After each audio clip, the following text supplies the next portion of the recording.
In this video, we're going to talk about ionic and covalent bonding. We're going to focus mostly on ionic bonding because that's the easiest to understand at this point. And covalent bonding we're going to get into in a later unit in more depth. There are some patterns on the periodic table that help us predict if ionic or covalent bonding are going to occur.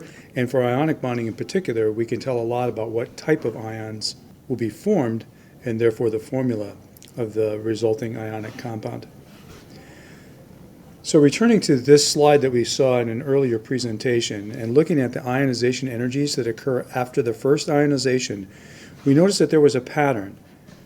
For group 1s like sodium, potassium, cesium, rubidium, those elements, after the first ionization energy, there's a large jump in ionization energies. And the reason for that is because after you've removed the first electron, you have to now reach into an inner shell, or what used to be an inner shell, to remove the electron, and it's much harder to take away an electron that's closer to the nucleus. For group 2s, like magnesium, or calcium, or barium, one of those, it's fairly easy to remove the first 2 electrons because they're in the outer shell. They're in that case, 3s subshell. But after you've removed the first 2 electrons, you have to again reach into that shell 2, which is much closer to the nucleus, and it's much harder to remove the next electron. And so magnesium and calcium and barium, those are going to tend to make 2+ ions, but not 3+ ions. And sodium, potassium, the group 1s, those are going to tend to make 1+ ions. Aluminum and gallium in that column, the first 3 ionizations are fairly easy because you're taking them from shell 3. But then the 4th ionization is going to be much harder because you're taking it from shell 2, which is closer to the nucleus again. Because it's easiest to remove electrons from elements that are on the left-hand side of the periodic table, which are metals, cations form from metals as they lose valence electrons, according to the patterns that we saw. For example, we saw what kinds of ions would be formed by elements in the first group. Lithium, sodium, potassium, all those group 1s, they're going to make a 1+ ion because they're easily going to lose 1 electron, but not 2 or 3 electrons. We also saw that elements in the second group, barium, magnesium, calcium, they're going to easily lose 2 electrons because those are the electrons that are in the outer shell, but they will not lose easily 3 electrons. And so they're going to make 2+ ions. For aluminum and gallium, they have 3 electrons in the outer shell, so you can easily lose 3 electrons, but you will not lose more than that easily. From this ionization energy chart, which we saw before in a previous video, we see that the electron structures of noble gases are the ones that show the most stability because they have the highest ionization energy. So when an atom achieves an electron structure that's like that of a noble gas, it's unlikely to continue to ionize. Now for metals, like for example lithium, beryllium, or sodium, magnesium, aluminum, or potassium, calcium, and so on, their ionization energies are quite low. And so the way that they're going to get to noble gas configuration the most easily is by just giving up those electrons with those low ionization energies. However, for nonmetals, that's not quite as likely. Let's take, for example, oxygen right here. For oxygen, its ionization energy is already quite high. So for oxygen to lose 1, 2, 3, 4, 5 electrons, 6 electrons actually, to become like helium, that's going to require quite a large amount of energy.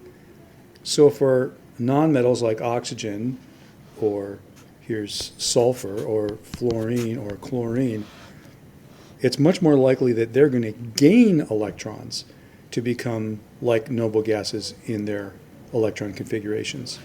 So the pattern that we see is that anions form as nonmetal atoms gain valence electrons. Example, what charge will the ions formed by fluorine, chlorine, and bromine all have? Well, what they all have in common is, let's just use fluorine as an example.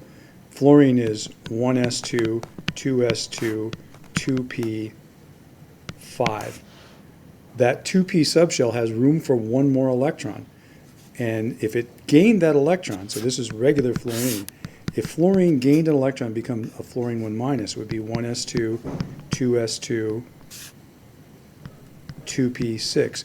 And that has the electron configuration of neon. And that would make it stable.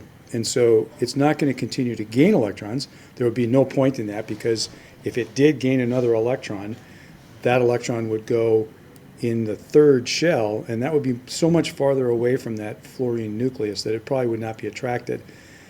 And it's certainly not going to lose 7 electrons to become like helium, because that's going to require quite a large amount of ionization energy. So that's going to form a 1 minus ion. Chlorine, bromine, everything in that column is going to follow the same pattern, because they just have to add one more electron to become like a noble gas in their electron configuration. How about oxygen, sulfur, and selenium? Let's use oxygen as an example.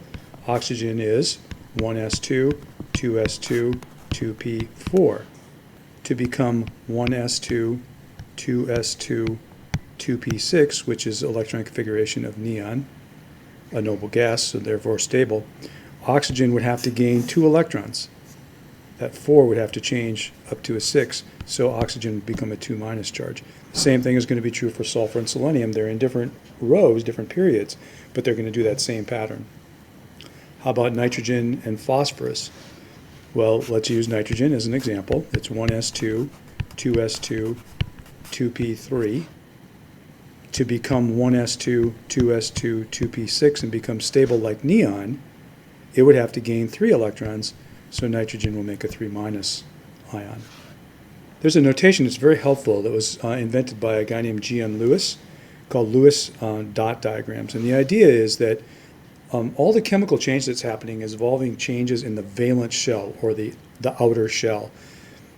And the maximum number of electrons that could be in that outer shell is 8. Now, an exception to that is hydrogen and helium, and lithium, beryllium, and boron. Those nuclei are too small to support an entire second shell of electrons. So they can only have a maximum of 2.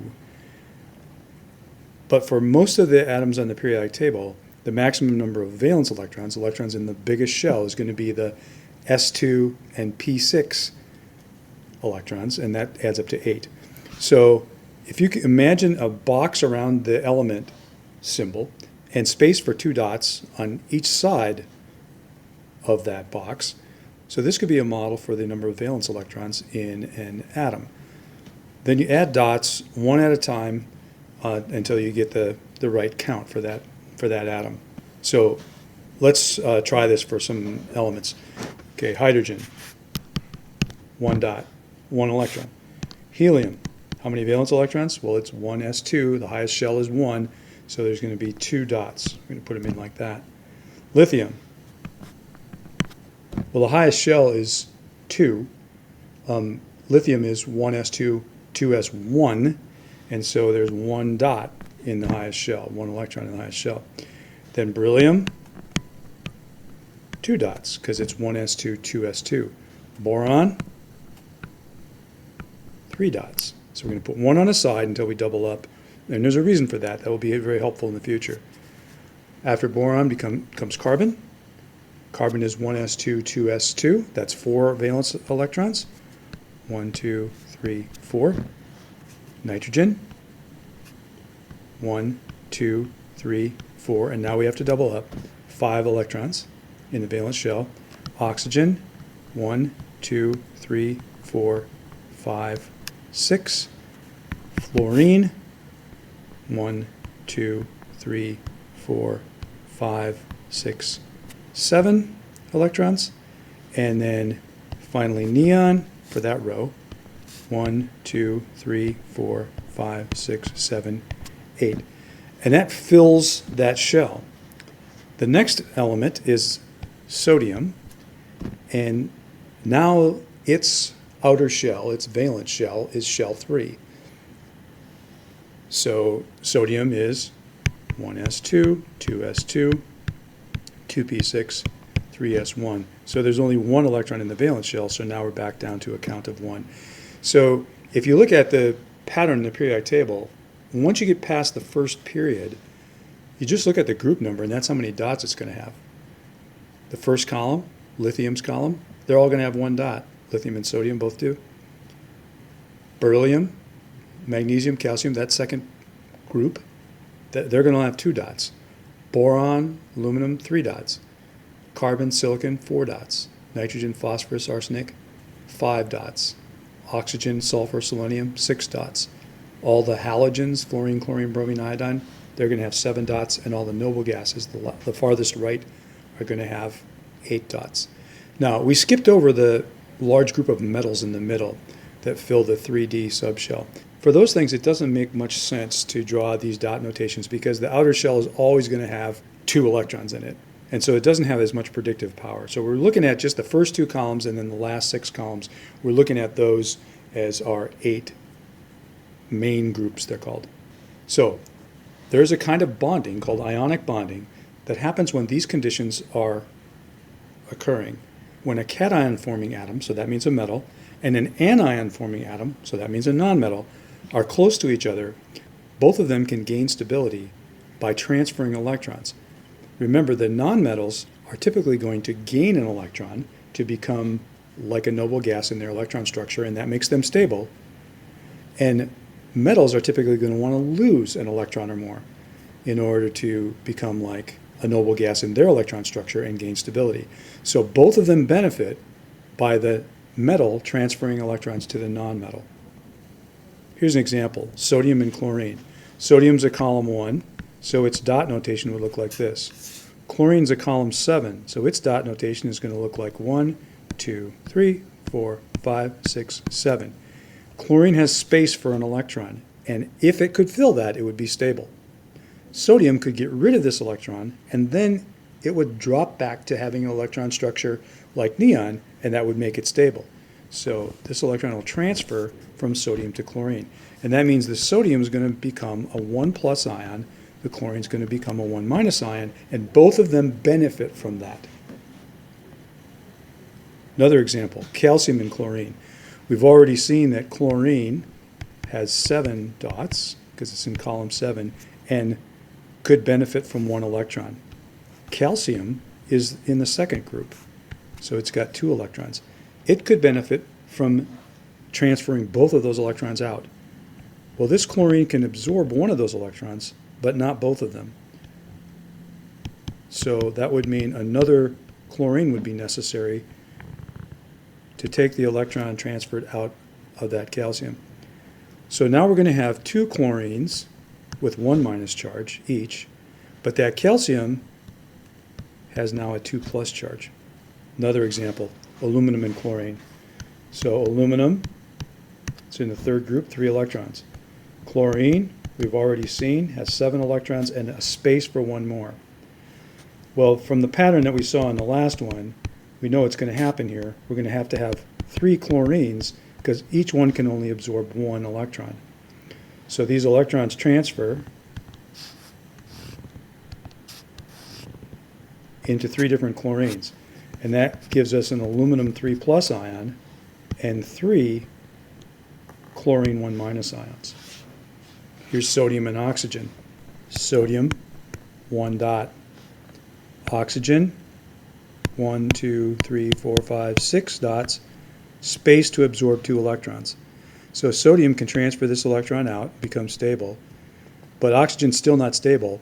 It would have to have 1 more electron. So if we had another sodium, it could transfer its dot in there, and the electron transfers would leave us with sodium ions with a 1 plus charge, 2 of them, and then 1 oxygen with a 2 minus charge. Here's calcium and oxygen. So we've already seen calcium can release 2 electrons because it has 2 in its valence shell. Oxygen has this capacity to absorb 2 electrons. So this calcium can transfer both electrons to 1 oxygen, and you get a calcium 2 plus, and you get an oxygen 2 minus. 1 more. Aluminum has 3 electrons to transfer, to gain stability, oxygen can transfer in 2 electrons. So a single aluminum can stabilize an oxygen, but it does not itself become stable because it still needs to get rid of 1 electron, so we would need another oxygen. That oxygen has a capacity for absorbing 2 electrons, so it can take that electron from aluminum and make that aluminum atom stable. But it is not itself stable. We would need another oxygen because we have to have another aluminum with 3 electrons to transfer, and that aluminum can transfer 1 of its electrons to the second oxygen, and that stabilizes it, and then its other 2 electrons can go into this third oxygen and stabilize it. So we end up with 2 aluminum 3 pluses and 3 oxygen 2 minuses. What happens here is this creates ions of opposite charges. For example, in the first example, we have a sodium with a 1 plus and a chlorine with a 1 minus. Because opposites attract, these things are now going to move toward each other, and that attraction that they have for each other is a bond. It's an ionic bond. And so that forms a compound, NaCl. And we know what the formula for this compound is because the ratio was 1 to 1. It takes only 1 sodium to stabilize 1 chlorine. Let's look at some of the other examples that we had there. When we had a calcium 2 plus and a chlorine 1 minus, we had to have 2 chlorine 1 minuses, and so to make this bonding work out, we end up with calcium 1, chlorine 2, because there's 2 chlorines for every 1 calcium.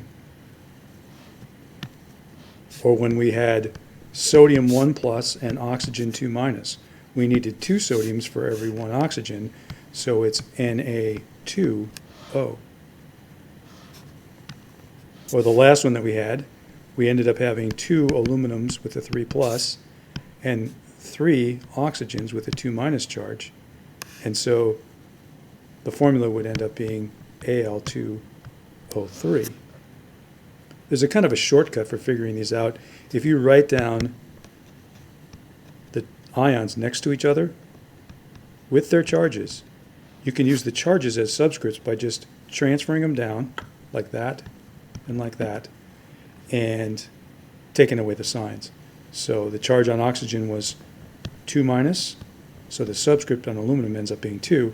The charge on aluminum was 3 plus, so the subscript on oxygen ends up being a 3. Now if you do that, make sure that you always reduce to the lowest whole number ratio, because ionic compounds don't really have molecular formulas. The other kind of bonding we're just going to briefly touch on. If you have 2 anion-forming atoms, in other words 2 nonmetals, and they're close to each other, it doesn't make any sense for either of them to give up an electron. Both of them, to gain stability, would need to gain an electron. So there's no advantage for one of them to lose an electron to the other one. Instead, what they do is they gain mutual stability by sharing electrons. So an example, fluorine, F2, that molecule exists. And if you look at a fluorine, it's got 7 dots around it and space for another electron to become stable. Another fluorine also has 7 dots and space for another electron. If those 2 fluorines move close enough together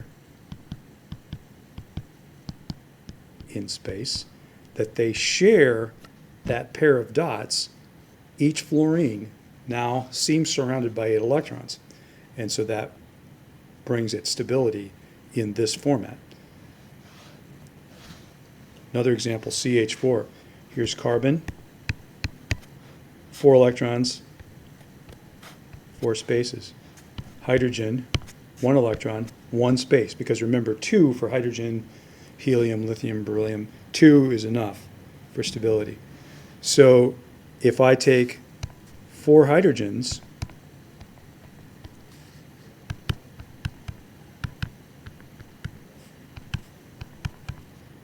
and share their 4 electrons with the 4 electrons that carbon has, I make something stable, CH4. Sometimes it's a little more complicated than that. If I have a carbon and 2 oxygens, remember oxygen is going to have 6 valence electrons, and space for 2. It can share in 2 places, and how this ends up working out is carbon and oxygen can share 2 pairs of electrons, and then oxygen still has its 2 that it had before,